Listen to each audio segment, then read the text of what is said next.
I spotted Grayson Fuller outside a coffee shop while driving through downtown Clarksdale. At first, I didn't believe it was him.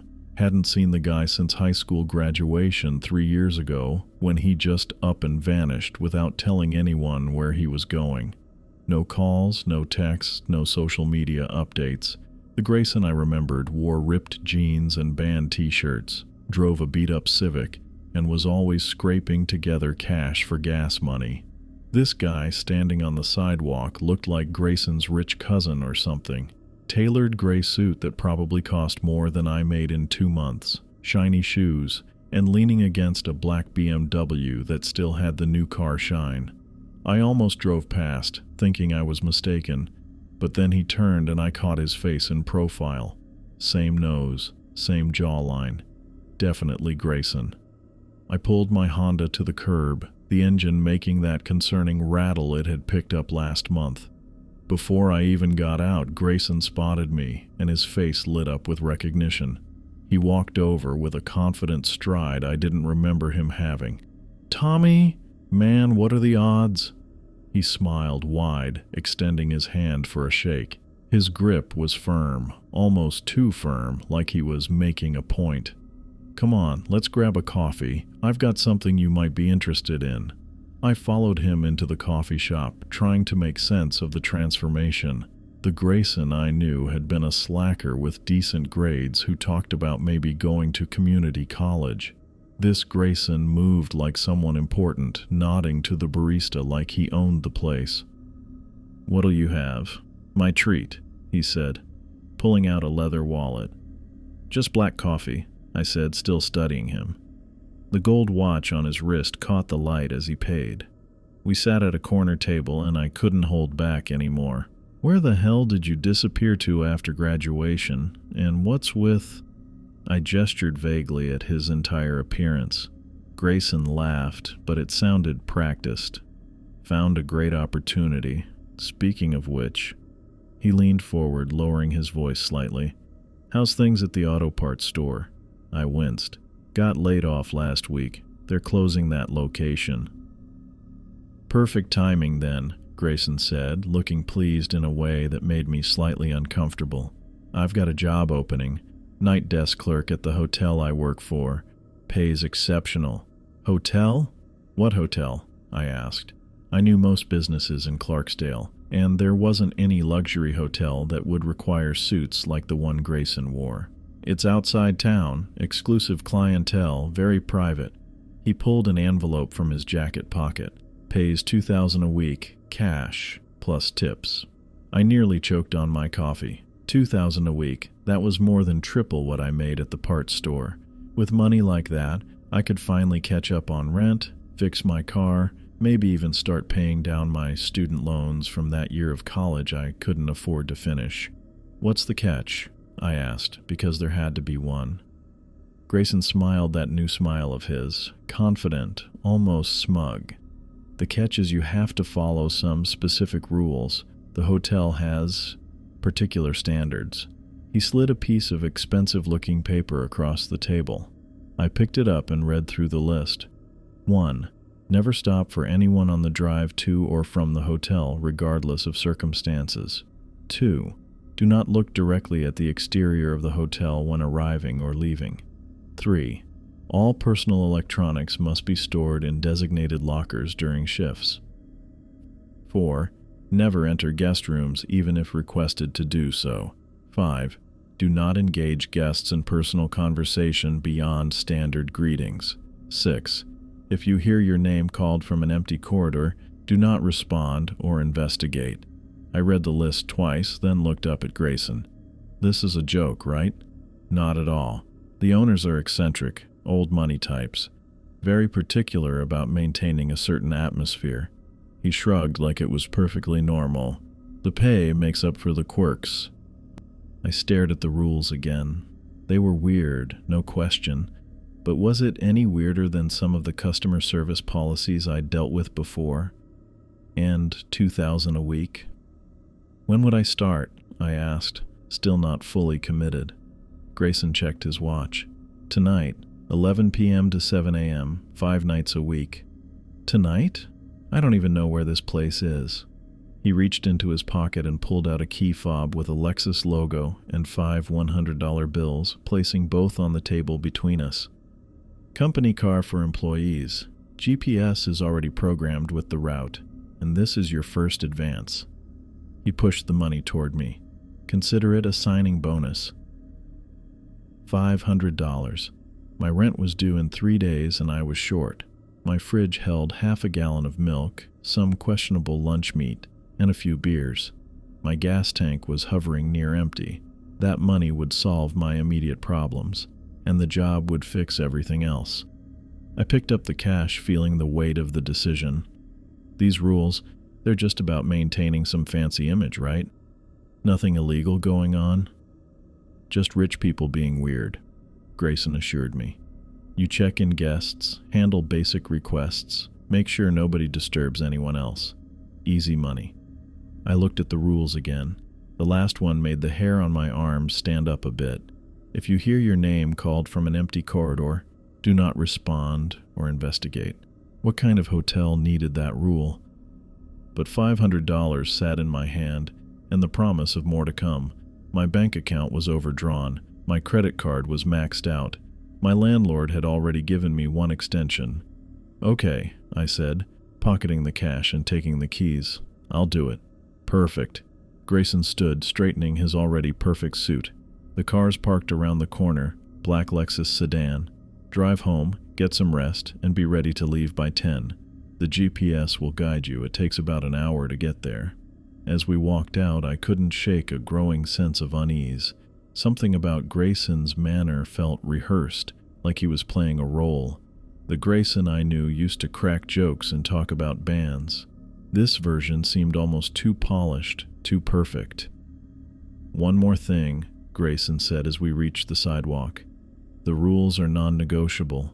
Breaking them is grounds for immediate termination." His eyes held mine with an intensity that felt wrong somehow. "You understand?" I nodded, clutching the keys. "Yeah, I got it." "Great. I'll check in with you tomorrow." He clapped me on the shoulder, then walked to his BMW without looking back. I stood there watching him drive away, the keys to the Lexus digging into my palm. Part of me wanted to call after him, to ask more questions about this mysterious hotel and its strange rules. But the $500 in my pocket silenced those concerns. I needed this job. Whatever weirdness came with it, I could handle for $2,000 a week. I'd dealt with strange customers and odd management quirks before. This would be no different. But as I walked toward the black Lexus waiting around the corner, I couldn't quite convince myself that was true. I followed my GPS that evening, driving through increasingly remote areas as the last traces of Clarksdale disappeared behind me. The paved roads gave way to unmarked dirt paths that twisted through dense Mississippi woods. My hands gripped the steering wheel of the borrowed Lexus tighter with each mile. The car's navigation system spoke in calm, measured tones that felt increasingly out of place as civilization fell away around me. "Continue straight for 3.4 miles, then turn right." The voice was the only company I had as darkness settled over the forest. After nearly an hour of driving, the trees suddenly opened up to reveal a massive structure looming ahead. My headlights caught the edge of what looked like an enormous Gothic hotel, its spires and turrets silhouetted against the night sky. I quickly averted my gaze, remembering rule number 2. Never look directly at the hotel exterior when arriving or leaving. I kept my eyes fixed on the narrow service road that curved around to what I assumed was the employee parking area. The lot was nearly empty, just 3 other cars spaced widely apart. I pulled into an open spot and cut the engine, sitting in sudden silence. For a moment, I considered turning around and heading back to Clarksdale. The $500 in my pocket felt heavy, but was it worth whatever this place was? Then I thought about my empty fridge, the rent notice, and my maxed-out credit card. I needed this job, no matter how weird it seemed. I grabbed my phone from my pocket, checking it one last time. No service. Not surprising given how far out we were. I climbed out of the car, careful to keep my eyes on the ground as I made my way toward a side entrance marked Staff Only. Inside, a woman with perfectly styled gray hair sat behind a small desk. She didn't look up as I approached. "Tommy McCormick, first night," I said. Without a word, she slid a small metal locker key across the desk. I took it, found the corresponding locker on the wall, and reluctantly locked my phone inside. Rule number 3: store personal electronics in designated lockers during shifts. The woman finally looked up. "Front desk is through there. Your replacement arrives at 7 a.m. Her voice sounded flat, practiced. I nodded and walked through the door she indicated, emerging into what had to be the main lobby. The space opened up dramatically, marble floors so polished they reflected the light from enormous crystal chandeliers hanging from a ceiling at least 30 feet high. Ornate columns lined the walls, and plush furniture was arranged in conversational groupings throughout the space. It looked like a luxury hotel from another era, the kind of place where rooms probably cost more per night than I made in a week at the auto parts store. But despite the opulence, something felt off. I couldn't put my finger on it at first. Maybe it was how the chandeliers cast shadows that seemed to move when you weren't looking directly at them, or how the marble pattern on the floor almost looked like faces if you stared too long. A few guests moved through the lobby, a woman in an evening dress gliding toward the elevator, a man in a suit reading a newspaper that never seemed to turn a page. They all had the same distant, vacant look in their eyes. I made my way to the front desk, a massive mahogany structure with intricate carvings along its edges. Behind it, computer terminals and keycard systems looked strangely modern against the antique woodwork. I found a name tag with my name already printed on it and pinned it to my shirt. Just as I was getting my bearings, a bell chimed from the front entrance. A middle-aged couple walked in, pulling matching leather suitcases. They approached the desk with unnaturally wide smiles that didn't reach their eyes. "Good evening," I said, trying to keep my voice steady. "Welcome to..." I realized I didn't actually know the name of the hotel. There had been no sign I could see, and Grayson had never mentioned it. "The hotel," the man finished for me. "Yes, we have a reservation. Name is Smith." His voice had a strange cadence, almost like he was reading from a script. I looked down at the computer screen, surprised to find it already displaying their information. "Yes, Mr. and Mrs. Smith. I see your reservation for room 315. The couple stared at me without blinking. Not even once. Their smiles remained fixed as I processed their check-in and prepared their key cards. "You'll be on the 3rd floor, I explained, sliding the key cards across the counter. "The elevators are..." The woman suddenly erupted into laughter, not a normal chuckle, but a high-pitched cackle that echoed through the lobby. The sound made my skin crawl. A second later, the man joined in, his laughter perfectly matching hers in pitch and rhythm. "We know where the elevators are," the woman said between bursts of laughter. "We've been here before." They took their keys and walked away, their disturbing cackles continuing long after they disappeared into the elevator. The sound seemed to linger in the air like smoke. I stood frozen behind the desk, my heart racing. What the hell was that about? I glanced around, but none of the other guests seemed to have noticed anything unusual. Over the next few hours, I checked in several more guests. Each interaction left me more unsettled than the last. A woman asked for extra towels while her eyes seemed to look in 2 different directions. A man requested a wake-up call for "When the Stars Align," then walked away humming a tune that made my teeth hurt.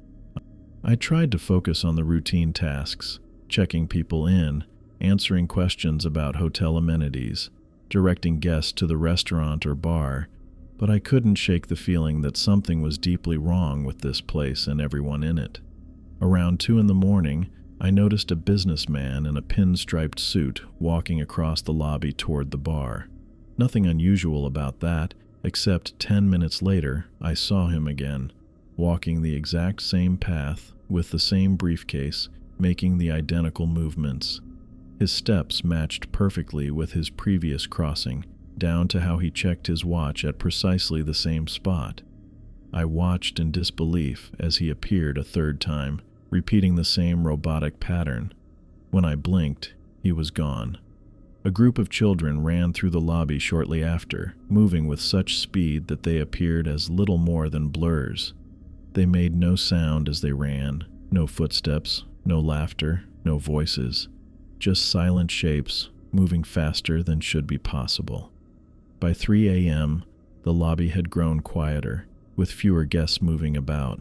I stood at the desk, trying to make sense of what I was seeing. Maybe I was just tired. Maybe the stress of my financial situation and this strange new job was making me imagine things. Then I heard someone call my name. Tommy. The voice came from the empty corridor to my left. I remembered rule number 6. Do not respond to your name being called from empty corridors. I gripped the edge of the desk, staring straight ahead, pretending I hadn't heard anything. Tommy, the voice called again, louder this time. It sounded almost like Grayson, but with something else layered underneath, something that made my chest tighten with dread. I kept my eyes fixed on the computer screen, refusing to look down the hallway. After what felt like minutes, I heard a soft, disappointed sigh, then silence.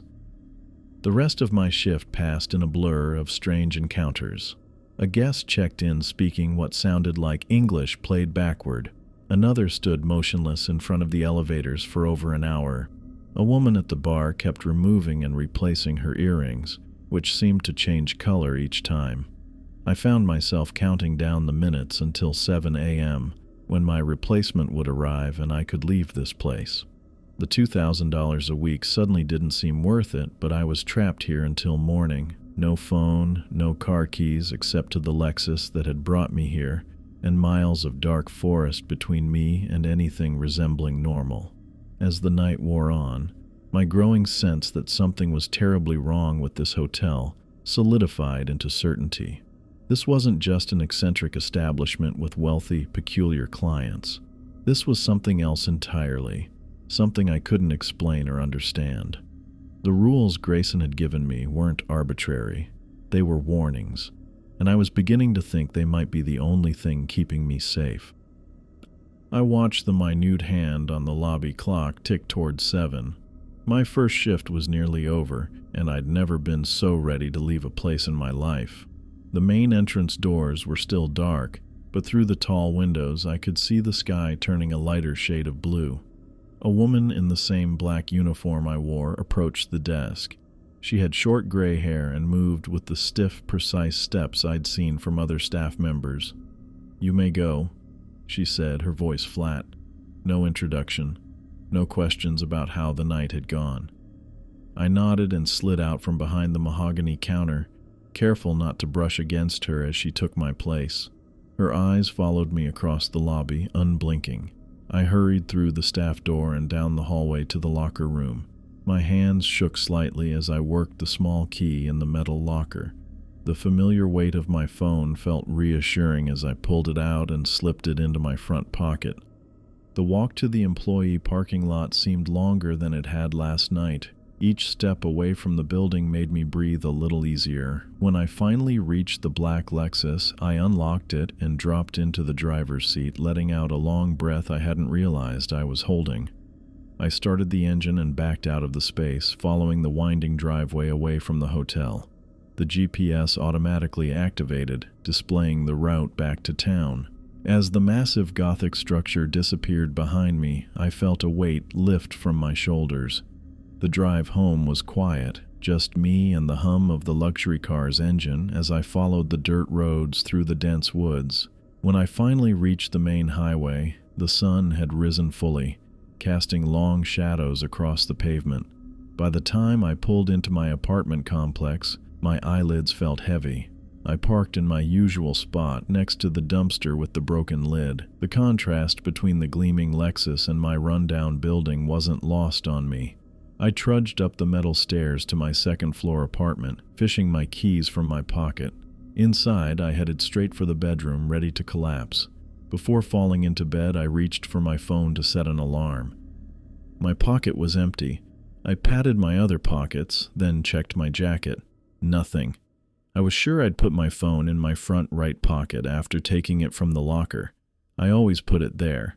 Groaning, I retraced my steps to the front door, checking the small table where I sometimes drop my keys. No phone. I even looked under the couch and between the cushions, though I knew I hadn't sat down. With a sigh, I grabbed my apartment keys and headed back to the car. Maybe it had fallen out in the Lexus. When I opened the passenger door, I froze. My phone sat perfectly centered on the seat, screen up. I hadn't put it there. I hadn't even opened the passenger door since getting the car from Grayson. I picked it up carefully, as if it might bite. The screen lit up, showing a text message notification. I tapped it open. The message was from an unknown number. "You will never leave. No timestamp. No sender information." I stared at it for several seconds, then deleted it with a swipe. A chill ran through me despite the morning heat already building in the car. Back in my apartment, I pulled up Grayson's contact and hit call. It rang several times before going to voicemail. "Hey, it's Grayson. Leave a message." "Grayson, it's Tommy. Call me back. I need to talk about the hotel." I paused. "And the rules. Just call me, okay?" I ended the call and sat on the edge of my bed. I realized I didn't even know the name of the hotel. The computer system I'd used had just displayed "front desk terminal" at the top. There had been no brochures, no business cards, nothing with contact information. I searched online for Gothic Hotel Mississippi and similar terms, but nothing resembling my workplace appeared. Without a name or address, I had no way to contact the place except through Grayson. I set my phone on the nightstand and lay back on my bed, staring at the water stain on my ceiling. Despite everything I'd seen, the money sitting in my wallet felt very real. $500 plus what Grayson had promised would cover my rent and bills with plenty left over. I fell asleep trying to convince myself that weird rich people and their eccentric hotel were worth putting up with for that kind of cash. When my alarm went off at 9 that evening, I woke with the same heavy feeling in my stomach I used to get before tests I hadn't studied for. I showered, dressed in my best clothes again, and headed out to the Lexus. The GPS activated as soon as I started the car, the familiar route appearing on the screen. I followed the directions out of town, watching as streetlights gave way to darkness and paved roads turned to gravel, then dirt. This time, I noticed things I'd missed on my first drive. Dead animals lined portions of the road, raccoons, possums, even a deer with its neck bent at an impossible angle. Their eyes seemed to follow my headlights as I passed. The trees looked different, too. They leaned inward over the road, forming what looked like a tunnel leading deeper into the woods. Their branches stretched toward each other, nearly touching above the narrow dirt path. I gripped the steering wheel tighter, focusing on the GPS directions rather than the increasingly disturbing scenery. When the hotel finally came into view, it looked the same as before.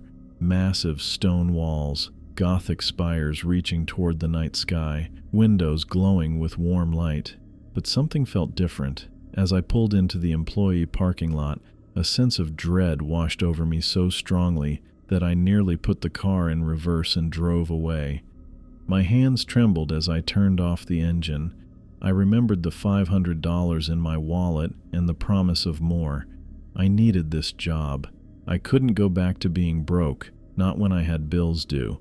I locked the car and walked toward the staff entrance, fighting the urge to run in the opposite direction.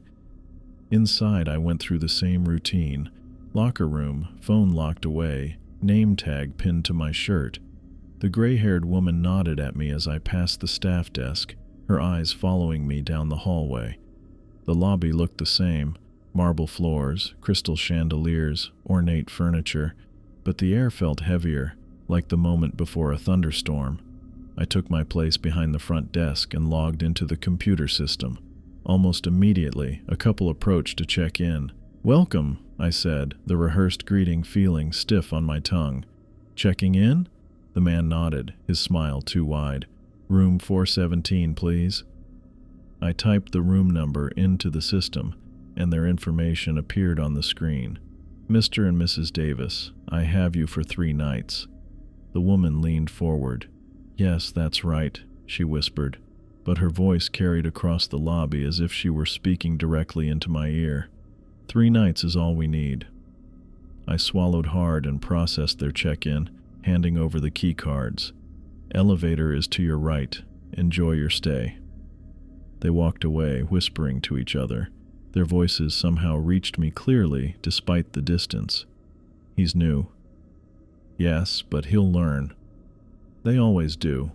I pretended not to hear, focusing instead on the computer screen. Throughout the night, I noticed more disturbing details. The elevators ran constantly, doors opening and closing without anyone pressing buttons. Guests would step in, and the doors would close before they selected a floor. Several guests looked identical to people I'd checked in the previous night. Same clothes, same luggage, same room requests.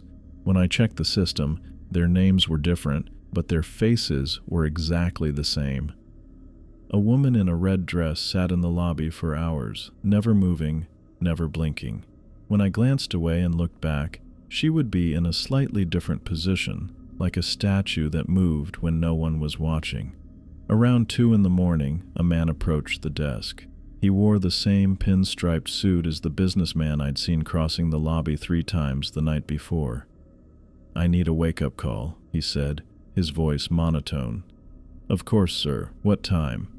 When the stars align, he replied, then hummed the same disturbing tune I'd heard before.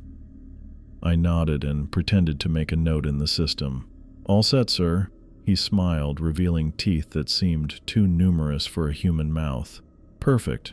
You're learning the rules quickly. As he walked away, I couldn't shake the feeling that everyone in the hotel, guests and staff alike, knew something I didn't. They were all playing a game whose rules I couldn't understand. The night crawled by, each minute stretching longer than the last. I found myself counting down the hours until dawn, when I could escape back to my apartment. But a voice in the back of my mind whispered what the text message had said. You will never leave. I rushed to my car after my shift, desperate to escape the hotel. The pre-dawn air hit my face as I half-jogged across the employee parking lot, keys clutched tight in my hand. My footsteps echoed against the asphalt, too loud in the early morning stillness. The black Lexus waited exactly where I'd left it. I yanked the door open and threw myself inside, jamming the key into the ignition with shaking hands. The engine purred to life. At least that much was working normally. I locked the doors, a pointless gesture against whatever lived in that place, but it made me feel marginally better. I took one last look at the hotel through the windshield. Its Gothic spires and ornate facade seemed to watch me, patient and amused, like it knew something I didn't. I put the car in reverse and backed out of the space faster than I should have, tires squealing slightly against the pavement. The GPS screen on the dashboard lit up automatically, plotting my route home. I followed the dirt road away from the hotel, watching the massive structure shrink in my rearview mirror until the trees swallowed it completely. My shoulders relaxed slightly as I drove deeper into the woods. Just get to the highway, I told myself. Just get to normal civilization. I followed the GPS directions, taking the narrow, winding path through dense Mississippi woods. The trees crowded close to the road, their branches forming a canopy overhead that blocked most of the early morning light. After 20 minutes of driving, I should have reached the highway, but the dirt road kept stretching ahead. Come on, I muttered, glancing at the GPS. According to the screen, I was on the right path, but nothing looked familiar. The road curved sharply, and I slowed to navigate the turn. As I rounded the bend, my stomach dropped. Up ahead stood a familiar employee parking lot with 3 widely spaced cars. The hotel loomed beyond it, exactly as I'd left it 30 minutes ago. No way, I said, hitting the brakes. No way. I made a sharp U-turn and drove back the way I came, ignoring the GPS as it recalculated. This time I'd pay more attention to the road signs. There had to be a fork I missed or a turn the GPS had gotten wrong. I drove carefully, watching for any signs or alternate routes. After finding a different turnoff, I followed it with a surge of hope. The new road was rougher, less maintained, but it led away from the hotel, and that was all that mattered. For nearly an hour I drove, the Lexus bouncing over ruts and potholes. The GPS kept trying to reroute me, but I ignored it. The trees thinned ahead, and I felt a rush of relief. This had to be the way out. The road curved again, and as I followed it, the trees parted to reveal the hotel parking lot. "You've got to be kidding me," I whispered, gripping the steering wheel so tight my knuckles went white. I sat there for several minutes, engine idling, staring at the hotel. It hadn't moved. I hadn't gotten turned around. Somehow, all roads led back here. I tried again. This time I followed road signs exclusively, making note of each turn and intersection. North, then east, then south. I kept track of my direction using the position of the morning sun. 2 hours of driving, and I ended up in exactly the same spot, facing the hotel across its nearly empty parking lot. Panic bubbled up in my chest, threatening to overflow. I pulled the car over and grabbed my phone from my pocket. No signal, not even a single bar. I tried anyway, dialing Grayson's number, then 911. Nothing connected. I turned on the radio, hoping for some news station, some proof that the outside world still existed. Static filled the car. I turned the dial, searching for any station, but found only more static. Then, cutting through the white noise, came a burst of laughter, high-pitched and maniacal, exactly like what I'd heard from the hotel guests. It faded back to static before rising again, louder this time. I switched off the radio, my breathing coming in short, shallow gasps. The silence that followed was almost worse. "Okay," I said aloud, trying to steady myself. "Okay, think." The rules. Grayson's rules weren't just weird policies, they were warnings. Don't look directly at the hotel exterior. Don't stop for anyone during hotel drives. The rules were trying to keep me safe from whatever this place was. I started the car again and drove straight into the woods, off-road completely. The Lexus wasn't built for this kind of terrain, but I didn't care. I'd wreck the company car if that's what it took to escape. The undercarriage scraped against rocks and fallen logs as I pushed through the underbrush. Branches scratched at the windows and roof. I kept driving, ignoring the protests of the engine and the GPS that had gone completely haywire. After 20 minutes of this punishment, the trees ahead thinned. I accelerated, hope rising again, and then stopped short as I emerged into a clearing, the hotel parking lot. It was impossible. I'd driven in a straight line away from the hotel. The forest itself had shifted around me, guiding me back like a rat in a maze. I slammed my palm against the steering wheel and screamed in frustration. The sound was pathetic and small inside the luxury car. One more try. I had to try one more time. I started the car and took yet another route, this one a narrow path I hadn't noticed before. The dirt track wound through denser woods, the trees closer and darker than before. I drove slowly, watching for any sign of the main road or highway. Up ahead, something moved in the middle of the path. I slowed further, squinting through the windshield. A small child stood in the road, head down, shoulders shaking. Even from a distance, I could tell they were crying. My foot moved instinctively toward the brake pedal. Then Grayson's first rule echoed in my head. Never stop for anyone during hotel drives. Every instinct in my body screamed to help the kid. What kind of person drives past a crying child in the middle of nowhere? My foot hovered over the brake, my hands tight on the wheel. But the rules had been warnings. I pressed the gas instead and swerved around the child, giving them a wide berth while keeping my eyes fixed ahead.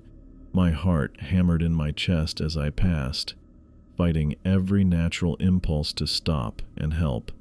Once past, I couldn't help myself. I glanced in the rearview mirror. The child's head snapped up, twisting at an impossible angle to look directly at me. Their face, it wasn't a face anymore. The features melted and shifted, eyes growing too large, mouth stretching wider than any human mouth could go, filled with rows of needle-like teeth.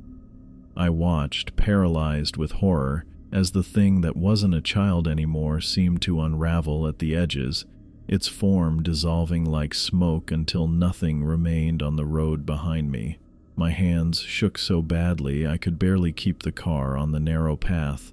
Cold sweat ran down my back as the reality of my situation sank in. I wasn't just trapped in a job with weird rules and creepy guests.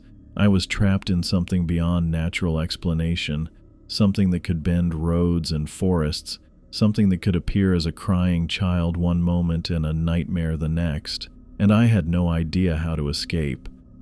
The radio's maniacal laughter grew louder, filling the car with its high-pitched sound until I thought my eardrums might burst. I reached to turn it off, but froze when something in my rearview mirror caught my eye. A figure stood on the road behind me, just visible in the fading light. I pressed harder on the gas pedal, the Lexus lurching forward as I took another unmarked dirt path. The trees blurred past my windows, branches scraping against the sides of the car like fingernails. After driving for what felt like 10 minutes, I checked the mirror again. The figure was still there, maintaining the exact same distance behind me. I couldn't make out any features, just a dark silhouette against the dimming forest backdrop. The impossible math of it made my skin crawl. I was driving at least 40 miles per hour. No one could walk fast enough to keep pace with a speeding car. I turned down another path, this one even narrower, barely wide enough for the Lexus. Rocks and roots scraped the undercarriage as I pushed the car harder, desperate to increase the distance between me and whatever was following. The GPS screen flickered wildly, showing my position jumping around the map before settling back at the hotel, no matter how far I drove. "This isn't happening," I said out loud, my voice sounding small and frightened in the confined space of the car. I checked the mirror again. The figure remained walking at a steady pace, never gaining or losing ground. The radio laughter cut out suddenly, replaced by a voice that sounded like Grayson's but wasn't quite right. "Coming back yet, Tommy?" it asked, the words distorted as if spoken underwater. I punched the radio's power button, but the voice continued. "The paths all lead home, Tommy." After 3 more hours of driving down every possible path, taking turns that should have led me miles away, I found myself facing the same truth over and over. There was no escape. Each road, path, and makeshift trail through the woods eventually curved back to the hotel. My hands trembled on the steering wheel as I finally gave up. The fuel gauge hovered near empty, and the sky had darkened completely. I turned the Lexus around and headed back toward the Gothic structure that waited for me like a patient predator. The employee parking lot looked exactly as I'd left it hours ago. 3 other cars spaced widely apart, the staff entrance door illuminated by a single yellow light. I pulled into the same spot I'd used before and turned off the engine, but couldn't bring myself to get out. I sat there, gripping the steering wheel so hard my knuckles turned white, trying to process what was happening. The rules Grayson had given me replayed in my mind. Never stop for anyone during hotel drives. Do not look directly at hotel exterior when arriving or leaving. Store personal electronics in designated lockers during shifts. Never enter guest rooms, even if requested. Limit guest conversation to standard greetings only. Do not respond to name being called from empty corridors. The truth hit me like a punch to the gut. These weren't arbitrary policies for eccentric rich clients. They were survival instructions. Each rule protected me from something specific, something supernatural that could harm me if I didn't follow the guidelines precisely. The child on the road had been a test, one I'd barely passed by, remembering Rule 1. The voices in empty corridors were trying to lure me somewhere. The prohibition against looking at the hotel's exterior might prevent me from seeing its true form. Everything connected in a horrible new clarity. I was trapped in something far beyond my understanding, lured here by financial desperation and Grayson's practiced pitch. The $2,000 weekly wasn't payment, it was bait. Movement near the far end of the parking lot caught my attention. I ducked down slightly in my seat, peering through the windshield. A car I hadn't seen before, a beat-up blue Honda that reminded me of my own vehicle, sat with its headlights still on. Standing beside it was a young man, maybe my age or slightly younger, wearing jeans and a faded t-shirt. His posture radiated confusion and uncertainty. Walking toward him with confident strides was Grayson. Even from this distance, I recognized the expensive tailored suit and that unnaturally perfect posture. He moved with the same self-assured manner he'd displayed at the coffee shop days ago when he'd approached me with his too-good-to-be-true offer. The young man turned toward Grayson, his body language shifting from confusion to attention. Even in the dim light, I could see the desperation in his stance, shoulders slightly hunched, hands fidgeting at his sides. He looked exactly how I must have appeared to Grayson. A perfect target, someone in need of money and willing to accept strange conditions without asking too many questions. I watched as Grayson extended his hand for a handshake, the young man reciprocating. Their conversation was too distant to hear, but I didn't need to hear it. I knew the script by heart now. Grayson would be asking about his financial situation, expressing sympathy for his troubles, then presenting the miraculous solution, a night desk clerk position with exceptional pay. Grayson reached into his jacket pocket and pulled out an envelope, identical to the one he'd given me. He handed it to the young man along with what looked like car keys.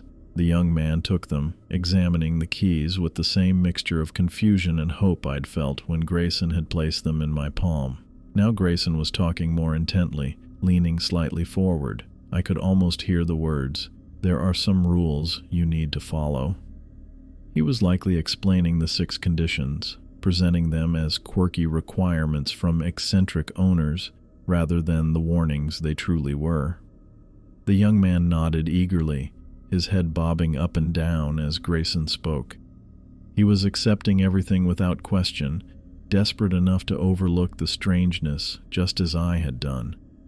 Whatever financial hole he was trying to climb out of was deep enough that these bizarre stipulations seemed like a small price to pay. I wanted to roll down my window and shout a warning, tell him to get back in his car and drive away as fast as possible, to not look back no matter what he heard or saw. But something kept me frozen in place. Fear, maybe, or the growing suspicion that it was already too late for both of us. Grayson pointed toward the staff entrance, probably telling the new recruit to rest at home and return tonight at 11. The young man nodded again, pocketing the envelope and keys. His posture had changed completely, the nervous energy replaced with relief and even excitement. He'd taken the bait, just as I had. I sank lower in my seat as Grayson gave the man a final handshake and watched him get back into his car. The Honda's engine started with a sound that reminded me painfully of my own car, and he drove away, following what I knew would be pre-programmed GPS directions that would bring him back to this same spot tonight. I watched helplessly as Grayson completed the recruitment process with the new victim. The whole scene played out like a twisted mirror of my own experience just days ago. The eager handshake, the envelope exchange, the moment of hope lighting up the young man's face when he saw those car keys. My fingers gripped the steering wheel so tight they'd gone numb. The new guy's beat-up Honda disappeared down the dirt road, following the same GPS directions that would lead him into the same trap I'd fallen into. I should have jumped out of my car, should have yelled a warning, should have done something, but I just sat there, paralyzed. As the Honda's taillights vanished into the darkness, Grayson turned, not toward the hotel entrance, but directly toward my Lexus. Our eyes met through the windshield. I froze. My breath caught in my throat as Grayson's face split into that same unnatural smile I'd seen on countless hotel guests, too wide, too fixed, too knowing. He looked right at me, not surprised at all to find me watching, like he'd known I was there the whole time. Grayson raised his hand and casually waved, his movements fluid and precise. The gesture seemed almost friendly, except for the cold emptiness behind his eyes. Then he turned and walked back toward the staff entrance, disappearing through the door beneath a single yellow light. I slumped back in my seat. He'd seen me. He knew I'd witnessed everything, and he didn't care. Why would he? I was already trapped here, just like that poor guy in the Honda would be. The realization hit me like a physical blow. I wasn't just working for whatever controlled this place. I had become part of it. The rules Grayson had given me weren't protection, they were conditioning. Training wheels. Each rule was designed to gradually integrate me into the hotel's supernatural ecosystem, to make me accept the impossible as routine. I wasn't just an employee. I was a permanent resident now, being groomed to eventually help recruit others, just as Grayson had recruited me. Was that what had happened to him after high school? Had someone handed him an envelope full of cash and a set of strange rules, luring him with the promise of easy money? I looked down at my shaking hands. How long before I'd be the one standing in this parking lot, handing keys to some desperate person who reminded me of myself? With nowhere else to go, I eventually went back inside. I returned to my shift, went through the motions, checked in guests with two wide smiles and eyes that never quite focused right. Over the next few nights, I continued working my shifts from 11 to 7, noticing more disturbing details with each passing hour. The hotel itself seemed alive, constantly shifting and changing when I wasn't looking directly at it. Room numbers moved. I swore room 417 had been on the 4th floor my first night, but now it was on the 2nd. The next night, it was back on the 4th, but at the opposite end of the hallway. Guests sometimes vanished mid-conversation. One moment, I'd be explaining checkout procedures to an elderly woman with pearl earrings, and the next she'd be gone, leaving me talking to empty air. No one else ever reacted when this happened. During my 3rd night, I found a door in the west corridor that hadn't been there before. It was made of dark wood with a tarnished brass handle, and when I cautiously opened it, there was nothing behind it. Not a room, not a closet, not even a wall. Just a swirling gray emptiness that made my eyes hurt. I quickly closed it and hurried away. When I passed by an hour later, the door was gone. The hallways played tricks too. On my 4th night, I took a wrong turn while delivering fresh towels to the supply closets and ended up walking down the same corridor 4 times in a row.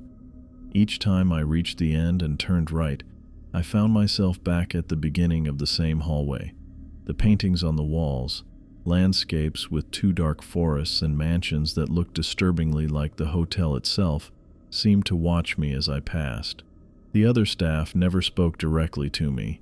The gray-haired woman who relieved me each morning acknowledged my presence with only a curt nod.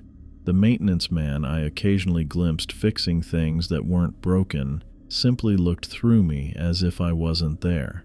They communicated only through written notes left at the front desk. At first, these were simple instructions: restock room keys or check printer paper.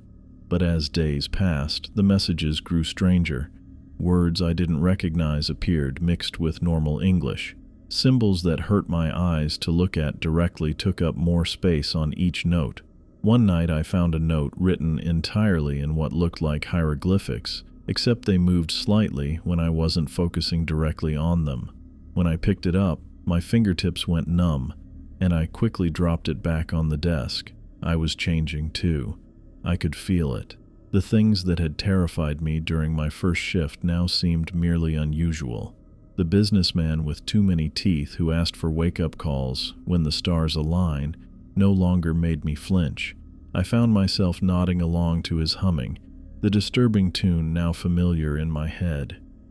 When children ran through the lobby at impossible speeds, their forms blurring, I barely looked up from the computer. When guests spoke backwards or stood motionless for hours, I just continued my work. I was adapting to this place, becoming part of its strangeness, and that terrified me more than any of the supernatural phenomena I'd witnessed. I found the guest ledger by accident. It was during my 5th night at the hotel when I was searching for a replacement pen after mine had run out of ink. The front desk had several drawers, most containing the usual supplies, notepads, paper clips, extra key cards, but the bottom drawer stuck when I pulled it, requiring extra force before it finally slid open with a groan of old wood. That's where I saw it. A massive leather-bound book with yellowed pages and a cracked spine. The cover bore no title, just an embossed symbol that looked like a tree with too many branches. I lifted it onto the desk, surprised by its weight. The leather felt warm to the touch, as though it had been sitting in sunlight instead of locked in a dark drawer. I opened it, expecting hotel policies or accounting records. Instead, I found handwritten names stretching back decades, each entry including a check-in date but no checkout date.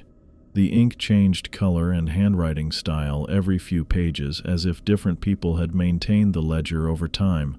I flipped through the brittle pages, scanning the entries. Some names had notes beside them. Room 315. Excellent candidate. Showed awareness. The most recent entries caught my attention. I recognized several names. The Smiths from my first night, the businessman who requested wake-up calls when the stars align, the woman with the color-changing earrings.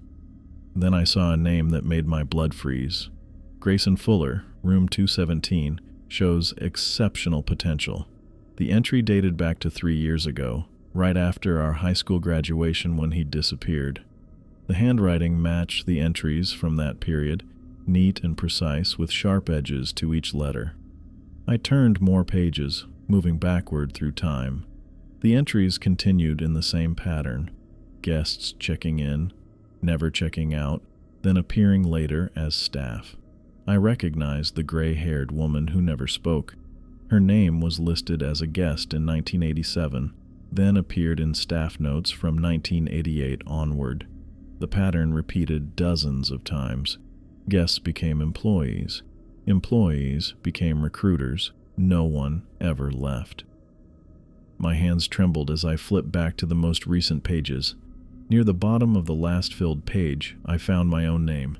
Thomas McCormick, room unassigned. Recruitment successful. I slammed the book shut, my heart hammering against my ribs.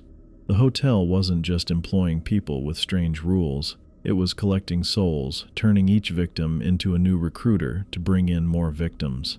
The cycle had been going for decades, maybe centuries. I looked around the empty lobby, seeing it with new eyes. The ornate columns weren't just decorative, they resembled bones. The patterns in the marble floor weren't random. They formed subtle symbols that hurt my eyes when I tried to focus on them. The crystal chandeliers caught and bent light in ways that defied physics. This place wasn't just haunted, it was alive, feeding on us. I needed to get out before my transformation completed. I'd already noticed changes in myself, growing numb to the supernatural occurrences, accepting the bizarre as routine. Soon I'd be like Grayson, recruiting other desperate people with practiced smiles and promises of money. Over the next 2 nights, I watched the hotel carefully, looking for patterns, weaknesses, anything that might help me escape. I noticed something interesting. During certain hours, usually between 3 and 4 in the morning, the hotel seemed less active. Fewer guests roamed the halls. The impossible architecture, rooms that moved between floors, corridors that looped back on themselves, stabilized briefly. The walls stopped their subtle breathing motion. It was as if the hotel itself needed to rest. I also discovered that certain objects seemed to disrupt the hotel's influence. When I carried a metal letter opener from the desk, the whispering voices in empty corridors grew fainter. When I spilled salt on the marble floor, the dark stains that normally spread across the surface retreated. On my 7th night, during a quiet period when no guests were checking in, I made my move. I slipped away from the front desk and explored areas I hadn't dared enter before. The kitchen was abandoned, industrial-sized ovens cold and dark. I filled my pockets with salt from a large container. The maintenance room yielded more treasures, iron tools that felt unusually heavy in my hands, as if they contained more substance than their size suggested. I took a wrench and a small hammer, tucking them into my belt. My final destination was a storage room I'd glimpsed only once, when a door had briefly appeared in the west corridor. The door was there again tonight, dark wood with a tarnished brass handle. Inside, shelves sagged under the weight of strange objects, bottles containing swirling mists, boxes that hummed when I passed them, and books with titles in languages that shifted as I tried to read them. One book caught my attention, smaller than the others, bound in what looked like snakeskin. When I touched it, the cover felt cool instead of warm like the ledger. I opened it to find pages covered in symbols similar to those on the hotel's floor, but these didn't hurt to look at. Instead, they seemed to calm the constant background noise of the hotel. I tore out several pages, folding them carefully and placing them in my shirt pocket. Back at the front desk, I combined my findings, wrapping the iron tools in the pages, then binding everything together with string and sprinkling salt over the bundle. The makeshift charm felt right in my hands, like it belonged there. I waited for the quietest hour, watching the old clock behind the desk tick toward 3:30 in the morning. The lobby was empty, the elevators still. Even the paintings on the walls seemed to be sleeping, their subjects frozen in place instead of shifting positions when I looked away. With the charm clutched tightly in my hand, I took a deep breath and made my move. I walked quickly across the lobby toward the main entrance, not running yet, trying to avoid drawing attention. I was halfway there when the hotel noticed. The marble floor rippled like water, sending me stumbling. The columns twisted, bending toward me like fingers trying to grab. A chandelier dropped several feet, swinging wildly before stopping just above my head. "Going somewhere, Tommy?" The voice came from everywhere and nowhere, sounding like Grayson, but deeper, older, hungrier. I broke into a run, holding the charm in front of me like a shield. The floor tilted at an impossible angle, trying to slide me away from the doors. I dug my heels in, fighting for every step. The walls shifted position, narrowing the path to the exit. Paintings came alive, their subjects crawling halfway out of their frames with reaching hands and gaping mouths. The air grew thick and cold, making each breath a struggle. Ghostly figures materialized to block my path. Previous employees, I realized, still trapped in service to the hotel. Some I recognized from the ledger. They floated toward me with empty eyes and reaching hands. "You belong here now," they whispered in unison. "You can never leave." I pushed the charm forward, and they recoiled as if burned. The pages from the book glowed with a soft blue light, creating a narrow path through the specters. 20 feet from the door, the hotel's resistance intensified. The floor cracked open, revealing darkness that seemed to go down forever. The gap widened, forcing me to leap across. As I jumped, something reached up from the darkness, long, thin fingers that brushed my ankle before I landed on the other side. The doors themselves began to shrink, the ornate wood frame contracting like a closing mouth. I sprinted the final distance, my lungs burning, legs aching from fighting the shifting floor. 10 feet. 5 feet. The doors were half their original size now, barely big enough for me to fit through. The hotel screamed, not with a voice, but with the groaning of wood and stone, the shattering of glass, the howling of wind through suddenly open windows. The physical structure itself seemed alive with rage, determined to prevent me from leaving. I reached the doors as they continued to shrink, forcing my shoulders through the narrowing gap. The wood scraped against my back, tearing my shirt. Something sharp cut into my arm. I kept pushing, kept fighting, the charm held tightly in my bleeding hand. The hotel's fury intensified around me, a storm of sound and motion and malice. Lights exploded overhead, raining glass. The floor bucked like an animal trying to throw a rider. The very air seemed to solidify, pushing against me from all sides. But I didn't stop. I couldn't. I'd seen my name in that ledger, seen my future in Grayson's empty smile. I pushed harder, forcing myself through the gap as the doors fought to close on me. I burst through the main doors into the parking lot, my lungs burning with each desperate breath. The night air hit my face like a slap, but the relief I expected didn't come. Where there should have been open space beyond the employee lot, the forest had completely encircled the hotel. Trees stood packed together, their trunks twisted and black in the moonlight, forming what looked like an impenetrable wall around the entire property. My eyes darted frantically across the tree line until I spotted it, a single narrow path cutting through the dense woods. It wasn't there before, I was certain of that. The path looked barely wide enough for a person, like a reluctant concession from whatever controlled this place. I didn't have time to question it. Behind me, the hotel doors began to contract, the wood groaning as the entrance started closing like a mouth. I clutched my makeshift charm tighter, the pages from the snakeskin book still wrapped around the iron tools, and ran for the path. The gravel crunched under my feet as I sprinted across the parking lot. My arm stung where the door had cut me, warm blood soaking through my torn shirt sleeve. I reached the tree line and plunged into the narrow opening without slowing down. The ground suddenly heaved beneath my feet, nearly sending me sprawling. The entire forest floor buckled and rolled like I was running on the deck of a ship in a storm. I staggered, regained my balance, and kept moving forward. "Tommy!" Grayson's voice called from somewhere to my left. "This is foolish." I didn't look. I kept my eyes on the path ahead and pushed my legs harder. "You're making a mistake." His voice came from the right now, impossibly close. "Come back inside where it's safe." I risked a single glance over my shoulder and immediately wished I hadn't. The hotel was changing. The Gothic architecture I'd become familiar with was twisting, the stone facades rippling like they were made of flesh, spires curved like fingers reaching for the sky, windows stretched into screaming mouths. The entire structure seemed to be breathing, expanding and contracting in a sick parody of life. "The world out there isn't for you anymore, Tommy," Grayson's voice whispered, now sounding like it came from directly beside my ear.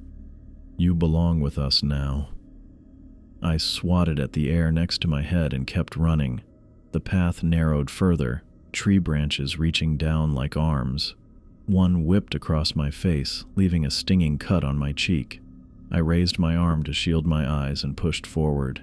Tree roots suddenly erupted from the ground, coiling like snakes around my ankles. I stumbled, nearly falling, and kicked frantically to free myself. The charm in my hand pulsed with faint blue light, and the roots recoiled as if burned. The sky above had turned an impossible black, darker than any natural night. No stars, no moon, just complete emptiness that seemed to watch me with malevolent attention. "The hotel can give you everything you need," Grayson's voice came again, now sounding less human, with something ancient and hungry underneath the familiar tones. "Why run back to poverty, to struggle? We offer purpose." I ignored the voice and focused on the path ahead. My lungs burned, my legs ached, but I didn't slow down. The trees seemed to press closer on both sides, branches reaching for me, scratching at my arms and face. Then suddenly the path widened. I burst into a small clearing and skidded to a stop, nearly collapsing from exhaustion. There, sitting exactly where I'd left it days ago, was my Honda. The paint was still chipped on the driver's side door, the front bumper still slightly dented from when I'd backed into a pole last year. It looked completely ordinary and impossibly precious. I fumbled in my pockets for my keys, praying they were still there. My fingers closed around cold metal, and I nearly sobbed with relief. Behind me, the sounds of pursuit grew louder, cracking branches, rustling leaves, and what sounded like dozens of footsteps on the forest floor. I yanked the car door open and threw myself inside, jabbing the key into the ignition. The engine coughed once, twice, then roared to life. I slammed the gear shift into reverse, spinning the wheel as I backed up, then shifted into drive and floored the gas pedal. The Honda shot forward down the dirt road leading away from the clearing. In my rearview mirror, I saw trees literally falling across the path I'd just traveled.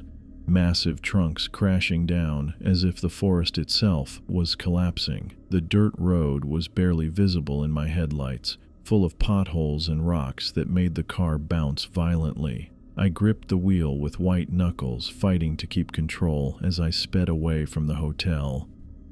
"Tommy!" The voice wasn't coming from the trees anymore. It was coming from my car radio, which had turned itself on.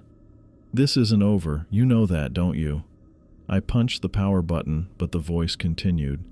"You can drive as far as you want, but you'll never really leave." I yanked the volume knob completely off, tossing it into the passenger seat. The voice finally went silent. The farther I drove, the more normal the forest became. The trees straightened, looking less twisted and malevolent. The unnatural darkness above gave way to a normal night sky with visible stars. Even the air seemed cleaner, easier to breathe. After what felt like hours, but was probably only 20 minutes, I saw lights ahead. The main highway. I turned onto the asphalt road, the smooth surface a relief after the rough dirt path. Road signs pointed toward Clarksdale, and I turned in that direction without hesitation.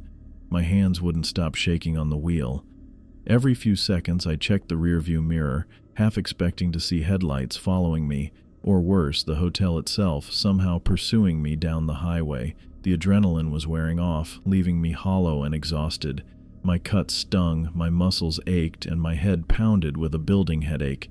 But I was alive. I had escaped. Yet, even as the miles between me and that place grew, I knew with absolute certainty that it wasn't truly over. The hotel still existed. It was still hunting.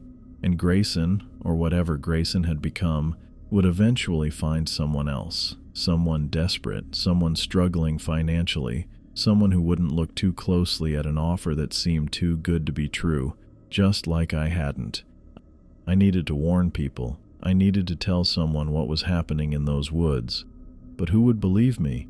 Who would accept a story about a supernatural hotel that trapped its employees and transformed them into recruiters? They'd think I was crazy, or on drugs, or both. The lights of Clarksdale appeared on the horizon. I'd made it back to civilization, back to the normal world, but I wasn't the same person who had left it. I'd seen things that shouldn't exist, things that changed how I understood reality, and I carried that knowledge with me now, heavy as stone. I drove toward town with my eyes fixed on the road ahead, trying not to think about what, or who, might be behind me. I returned to normal life in Clarksdale, but nothing felt the same. The town looked identical to how I'd left it. Same cracked sidewalks, same faded storefronts, same humid air that clung to my skin, but I experienced it all differently now. Colors seemed duller. Conversations felt hollow. I'd seen what existed beyond the veil of ordinary reality, and I couldn't unsee it. I found a new job at Hank's Auto Repair on the edge of town. Hank didn't ask many questions about my employment gap, just watched me replace a timing belt and offered me the position on the spot. The work kept my hands busy while my mind processed what had happened at the hotel. I liked the simplicity of cars, parts that fit together logically, problems with clear solutions. Nothing like the impossible architecture and physics-defying horrors I'd witnessed. Every day, I checked the mirrors more than necessary.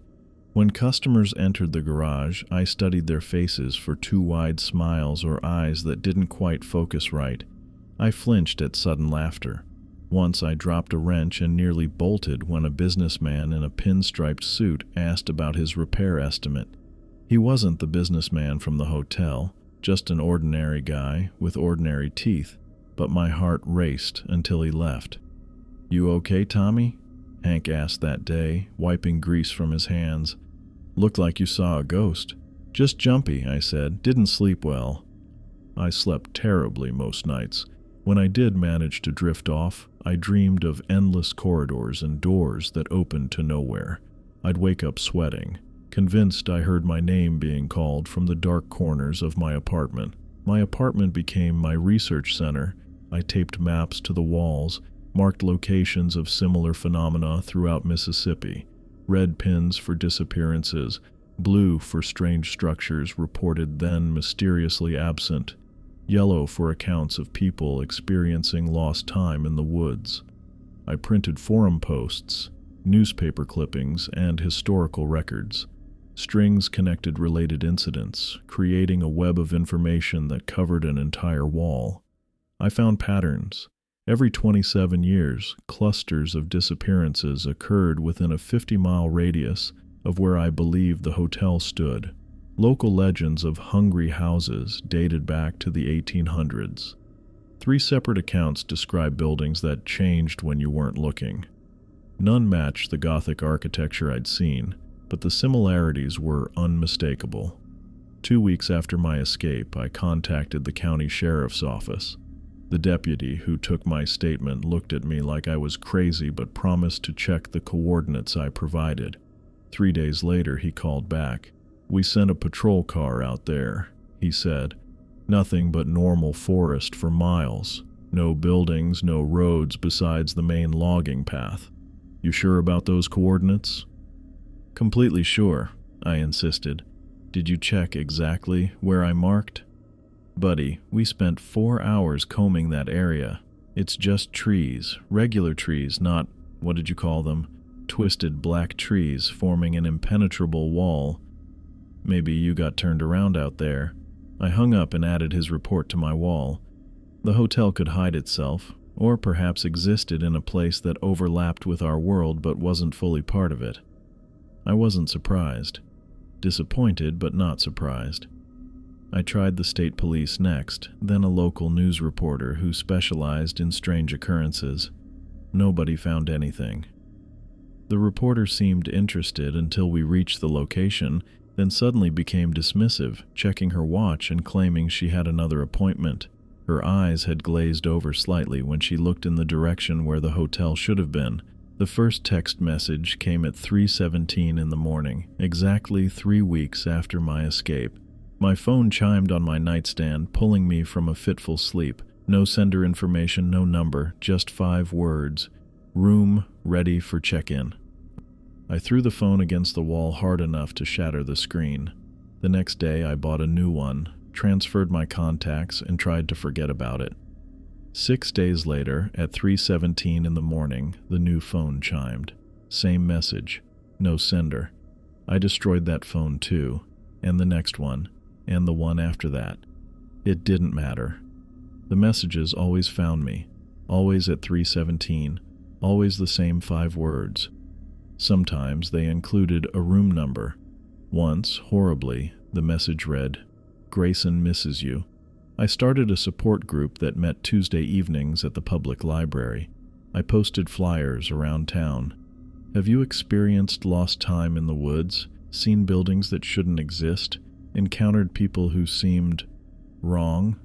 I included my email address, but not my name. The first meeting, nobody showed.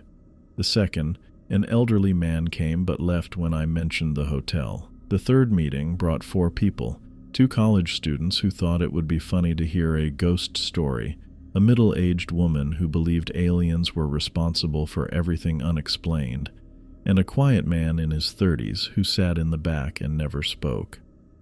"I'm not here to convince anyone," I told them. "I'm looking for others who might have encountered something similar. A hotel that shouldn't exist, people who behave in impossible ways, roads that loop back on themselves no matter which direction you take." The college student snickered. The woman launched into her theory about extraterrestrial beings. But the quiet man in the back, I noticed his hands trembling when I described the hotel's marble floors and crystal chandeliers. When I mentioned the employees who never spoke, he stood abruptly and left without a word. I followed him to the parking lot. "Wait," I called. "Please, you've seen it, haven't you?" He turned, face pale in the streetlight. "I don't know what you're talking about." "The hotel, the Gothic building in the woods, the place where nothing makes sense." He shook his head, but his eyes told a different story, wide with recognition and fear. "Stop looking for it," he whispered. "Stop talking about it. They notice when you talk about it." He got in his car and drove away. I never saw him again. More meetings brought similar reactions. Most people dismissed my story entirely. Some seemed amused, but occasionally someone would react with genuine fear, a sharp intake of breath, a nervous glance toward the door, a hasty departure. Those were the ones who knew something, who had glimpsed what I had seen but tried desperately to forget. I created a website documenting everything I'd learned. Within days, it was hacked, the content replaced with hotel reservation forms for normal chain hotels. I rebuilt it 3 times before giving up on digital records. Paper couldn't be hacked, at least. My wall of information grew. I added accounts from people who emailed me after seeing my flyers, vague memories of wrong turns in the woods, strange buildings glimpsed through trees, lost hours or days with no explanation.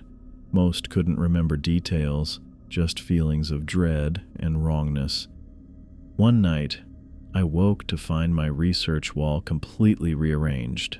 The strings connecting incidents now formed a perfect outline of the hotel. I hadn't done this. I lived alone. My doors had been locked. I didn't take down the wall. Instead, I added to it, using the new arrangement as a framework. If they wanted to help me map their territory, I'd accept the assistance. The text messages continued, always at 3:17. I stopped destroying phones and started recording the messages instead. Sometimes they contained room numbers, sometimes staff instructions. Once, chillingly, it read, "Your recruitment quota remains unfilled." I knew I couldn't destroy the hotel. It existed beyond physical laws, beyond conventional reality. But I could warn others. I could document its patterns. I could create a record for those who might encounter it next. I kept the iron tools wrapped in the pages from the snakeskin book on my bedside table. The charm had weakened since my escape. The blue glow appeared only faintly now, but it still provided some comfort. When the nightmares were particularly bad, I clutched it like a child's security blanket. 6 months after my escape, I spotted Grayson across the street from the garage. He stood perfectly still, watching me through the open bay door. He wore the same expensive suit, but his skin looked different, slightly translucent, with something dark moving beneath the surface. When I blinked, he was gone. I knew then that I would never truly escape. The hotel had marked me.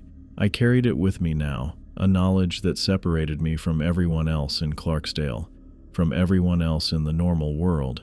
But I would continue collecting evidence. I would keep warning others. I would maintain my wall of information, my support groups, my vigilance. Because somewhere in the Mississippi woods, hidden from ordinary sight, the hotel waited for its next guest. And maybe, just maybe, someone would heed my warning and avoid Grayson's practiced pitch, his too wide smile, his impossible promises. I carried this burden now, the knowledge of what lurked beyond normal perception, and I would carry it for as long as I lived.